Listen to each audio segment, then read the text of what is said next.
Hi, I'm Bethany Merkling, the middle school principal at World Compass Academy. Tonight we are going to be reading I Need My Monster.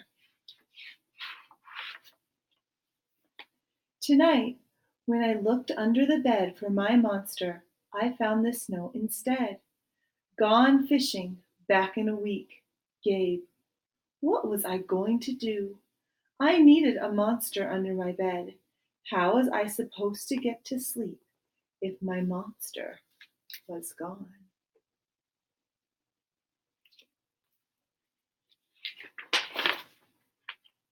I tried to sleep, but it wasn't the same without Gabe. I missed his ragged breathing, his nose whistling, the scrabbling of his uncut claws. How would I ever get to sleep without Gabe's familiar scary noises and his spooky green ooze? It was no use. Gabe would be gone for a week, and I just had to have a monster. I climbed quietly out of my bed so my parents wouldn't hear me. Grown-ups have some strange ideas about monsters under beds. I knocked on the floorboards and scrambled back under my covers. I waited nervously. Would a new monster appear? What would he be like? Would his snorting be as cheerful as Gabe's?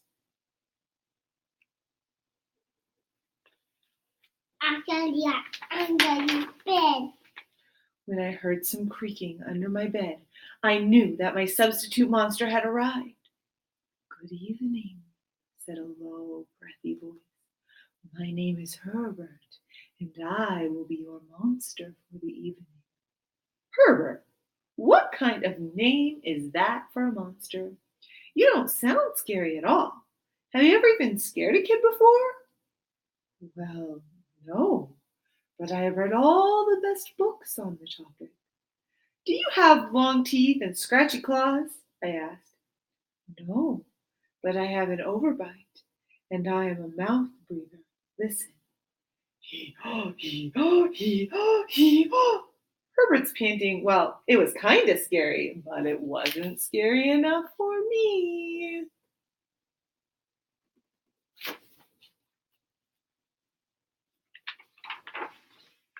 Listen, Herbert, I'm sorry. I just don't think this is going to work. It's nothing personal, but I really need a monster with claws. Picky, picky, Herbert complained. As you wish, I'll go. There was some more creaking, and then Herbert was gone.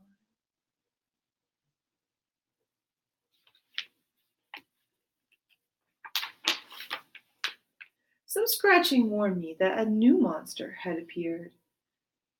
Good evening, he said in a high, silky voice. My name is Ralph, and I understand that you need a monster with claws.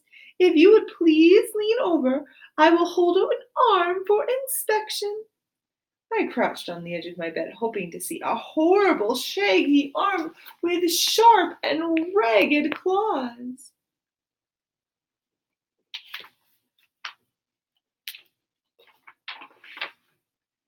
Instead, I was surprised to see sleekly brushed fur with smooth, shiny claws. Excuse me, I don't mean to be rude, I asked, but is that nail polish on your claws? Yes, yes, it is, Ralph replied. I believe professional monsters should always be well groomed. I could tell that this just wasn't going to work. I'm so sorry to disappoint you, Ralph, but I need a monster with scary claws. Like Gabe's, I thought. I heard some more scratching, and then I knew that Ralph was gone.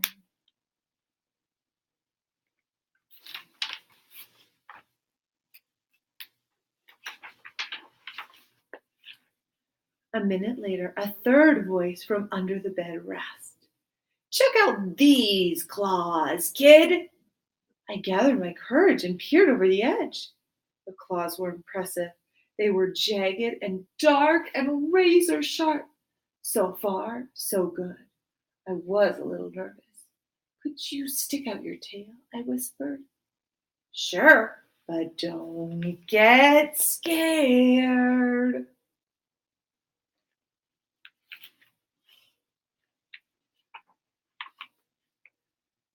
I peeked my fingers through the slimy tail slithering over the foot of my bed. And that is when I noticed the bow. Are you a girl monster? Of course I am, she snapped. I'm Cynthia. Do you have a problem with that? Uh, yeah, I do, I admitted. I definitely need a boy monster. Boy monsters are for boys, and girl monsters are for girls. Everybody knows that. Well, aren't you a picky one? She sniffed. And then she was gone.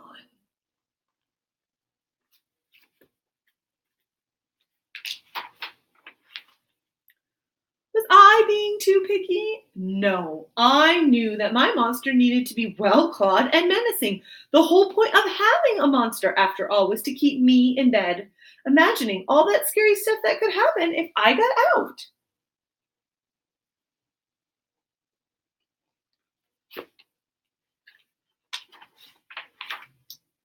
Then I heard a shuffling noise and some slobbering. A fourth monster was under my bed.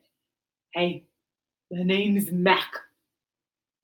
One look at his claws proved that Mac was a big, scruffy boy monster. I shivered. Maybe this one would work. Uh, those are excellent claws. But do you have a tail? I leaned over to see. Nope. My tail's stumpy, Mac slurped. But I do have an unusually long tongue. Why would I be afraid of a long tongue? I asked.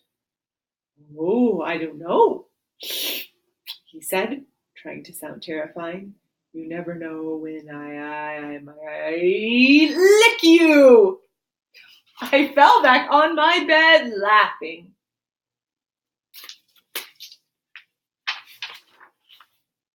Well, if you're not even going to try to work with me, Mac whined. I held in my giggles. I really don't think you should send me away, he warned. Kids who reject 5 monsters in one night. I did not reject 5 monsters tonight, I interrupted. My regular monster went fishing. Fishing, eh? Maybe he just left because you're so picky. Fine, I'm out of here. But I wouldn't expect another monster tonight if I were you. How was I ever going to get to sleep without my monster?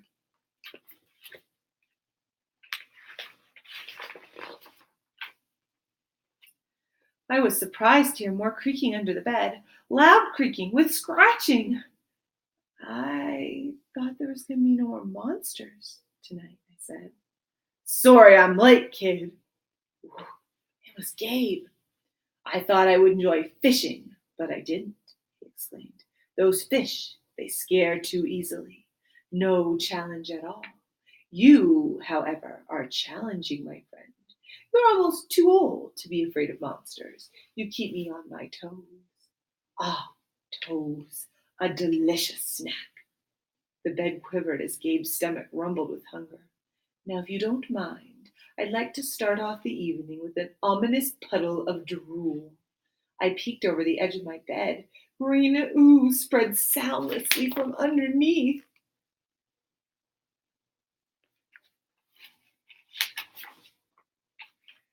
Then the bed trembled as Gabe unfurled his spiked tail. He was daring me to guess where he might pop up. I shivered.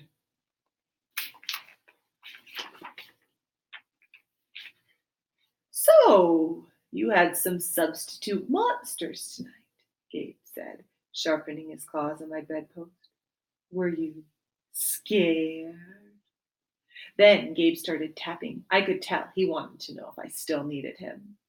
No other monster can scare me like you, I giggled, diving under my covers and pulling them up tight. Through the blanket, I heard Gabe's soft, comforting snorts. Ha! I knew it. We were made for each other, he growled.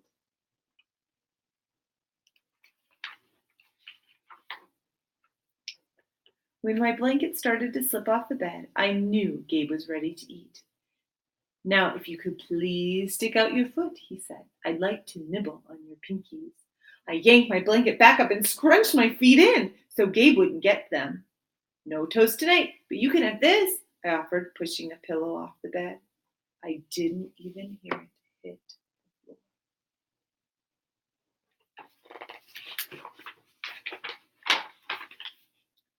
Gabe was back, the ooze was perfect, and everything was back to normal. I shivered again. I would be asleep in no time.